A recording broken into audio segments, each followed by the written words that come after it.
जय हिंद दोस्तों। आज के इस वीडियो में हम लोग बात करेंगे क्लास 10 इकोनॉमिक्स का सबसे पहला चैप्टर हमारा जो कि है दोस्तों विकास। दोस्तों ये क्लास 10 का एक बहुत ही शानदार चैप्टर है। दोस्तों आइए इस चैप्टर के माध्यम से हम लोग 15 एमसीक्यू को देखेंगे जो कि बहुत ही ज़्यादा इंपॉर्टेंट है और पूछा भी गया है। तो एक एक करके हम समझाते हुए आगे बढ़ेंगे। चलिए शुरू करते हैं। सबसे पहला जो हमारा दोस्तों है ऑब्जेक्टिव वो है, यहाँ पर समझ लीजिए कि विकास का मुख्य उद्देश्य क्या है। ये विकास होता क्या है, यहाँ पर उसका मुख्य उद्देश्य क्या है। पहले ऑप्शन देख लीजिए फिर हम आपको समझाते हैं। ऑप्शन है केवल अधिक पैसा कमाना, या फिर बी लोगों के जीवन स्तर में सुधार, या फिर सी केवल उद्योग बढ़ाना, या फिर डी केवल निर्यात को बढ़ाना।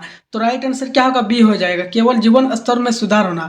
दोस्तों विकास का उद्देश्य है कि जीवन स्तर में सुधार होना। केवल पैसा कमा लेने से ही कोई देश विकास नहीं हो जाता है, विकसित नहीं हो जाता है। उनमें उनके जीवन स्तर में सुधार होनी चाहिए कि वह आदमी पैसा कमा कर भी खुश है कि नहीं, शिक्षा व्यवस्था स्वास्थ्य वगैरह सब कुछ परफेक्ट है कि नहीं, तभी वो विकास कहलाएगा। लेकिन विकास का उद्देश्य यहाँ पर वही है। क्वेश्चन नंबर 2 देखते हैं कि विभिन्न लोगों के विकास के लक्ष्य कैसे होते हैं। विभिन्न जो लोगों के विकास के लक्ष्य वो कैसे होते हैं। यहाँ पर ऑप्शन आपके पास सामने है, आप देख लीजिए। हम डायरेक्ट इसका आंसर बता रहे हैं। 2 का सी हो जाएगा अलग अलग, क्योंकि हर आदमी का अलग अलग इच्छा होता है, अलग अलग उसका सोच होता है, अलग अलग लक्ष्य होता है। हर कोई चाहता है कि जैसे किसान चाहता है कि मेरी फसल अच्छी हो, मैं ज़्यादा पैसा कमाऊँ।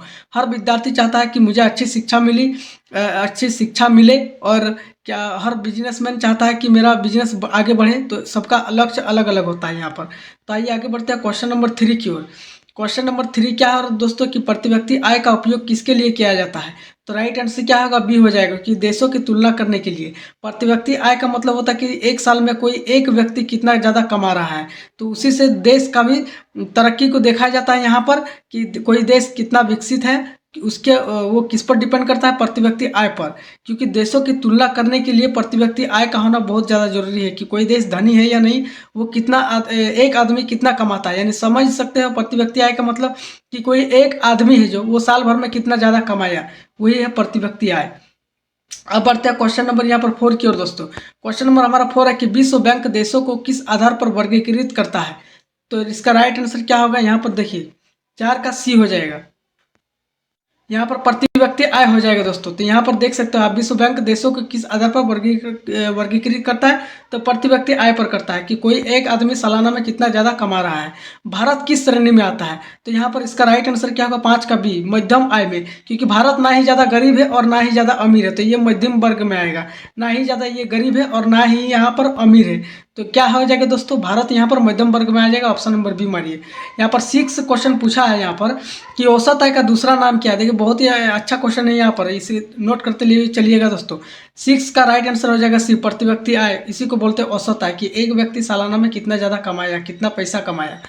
क्वेश्चन नंबर 7, आय के अलावा विकास का एक और महत्वपूर्ण मापदंड है, क्या है। आय के अलावा भी एक है, तो क्या है दोस्तों, 7 का बी हो जाएगा, शिक्षा और स्वास्थ्य। यहाँ सिर्फ पैसा कमा लेना ही कोई देश विकसित नहीं होता। जैसे कि हमने आपको पहले ही बताया कि आप कितना भी ज़्यादा धनी हो यहाँ पर, तो वो ये नहीं, विकास में आपका नहीं देखा जाएगा कि आप कितना ज़्यादा पैसा कमाए। किसी भी देश को पैसा के आधार पर, या फिर कोई देश विकास तब कहलाता है जब उनमें पैसा के साथ साथ उनमें स्वास्थ्य की सुधार हो, शिक्षा की सुधार हो, स्कूल की सुविधा हो, अस्पताल की सुविधा हो, सब कुछ वहाँ पर परफेक्ट हो, तभी कोई देश विकास कहलाएगा, अन्यथा नहीं कहलाएगा। यहाँ पर क्वेश्चन नंबर 8 की ओर देखते हैं। क्या है कि मानव विकास रिपोर्ट किसके द्वारा प्रकाशित की जाती है। ये जो मानव विकास रिपोर्ट है, तो ये किसके द्वारा प्रकाशित की जाती है। 8 का डी हो जाएगा दोस्तों, यूएनडीपी। यहाँ पर यूएनडीपी के माध्यम से।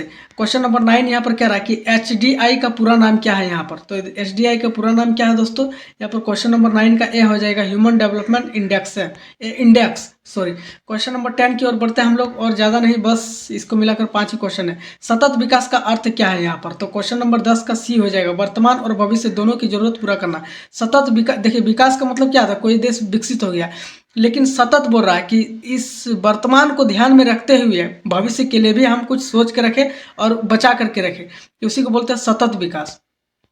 क्वेश्चन नंबर 11 की ओर बढ़ते हैं। क्वेश्चन नंबर 11 है कि संसाधनों का अंधाधुन उपयोग किस समस्या को जन्म देता है। तो किस समस्या को जन्म देता है दोस्तों। क्वेश्चन नंबर 11 का बी हो जाएगा, पर्यावरण क्षति को। क्योंकि संसाधनों का उपयोग हम लोग ज़्यादा से ज़्यादा करने लगेंगे दोस्तों। मान लीजिए हमें कुर्सी की ज़रूरत है, उससे सिर्फ देखिए, हमें जब ज़रूरत होगा तभी हमें वो चीज़ खरीदनी चाहिए, तभी। क्योंकि अगर बिना ज़रूरत का हम सिर्फ दिखावा करेंगे, शो ऑफ करने लगेंगे, तो फिर पर्यावरण को क्षति पहुँचने पहुंचने लगेगा। क्वेश्चन नंबर 12 की ओर देखते हैं। क्वेश्चन नंबर हमारा 12 है कि बीएमआई किससे संबंधित है। तो बीएमआई किससे संबंधित है दोस्तों, तो ये है इसका राइट आंसर क्या होगा, 12 का बी हो जाएगा, स्वास्थ्य से संबंधित है, क्योंकि ये हेल्थ से संबंधित होता है। बीएमआई कि कोई व्यक्ति का, किसी व्यक्ति का वजन कितना है, यहाँ पर उसी को बोलते हैं बीएमआई। क्वेश्चन नंबर 13 कह रहा है कि शिशु मृत्यु दर क्या दर्शाती है। शिशु मृत्यु दर क्या दर्शाती है, तो 13 के यहाँ पर हो जाएगा सी दोस्तों, सी स्वास्थ्य सुविधाओं की स्थिति को शिशु मृत्यु दर यहाँ पर दर्शाती है।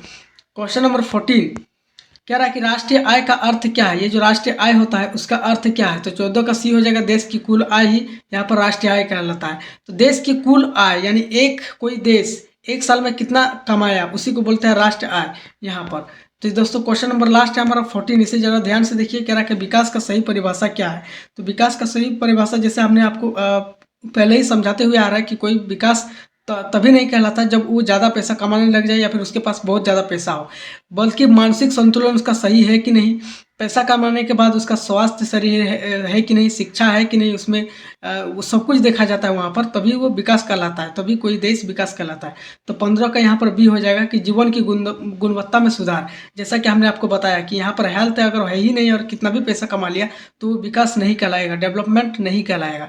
तो दोस्तों हमारा यहीं पर चैप्टर खत्म होता है। आई होप आपको वीडियो अच्छी लगी तो वीडियो को लाइक कीजिए, अपने दोस्तों के साथ शेयर कीजिए। मिलता है नेक्स्ट वीडियो में इसी तरीके के इंटरेस्टिंग वीडियो के साथ, तब तक के लिए जय।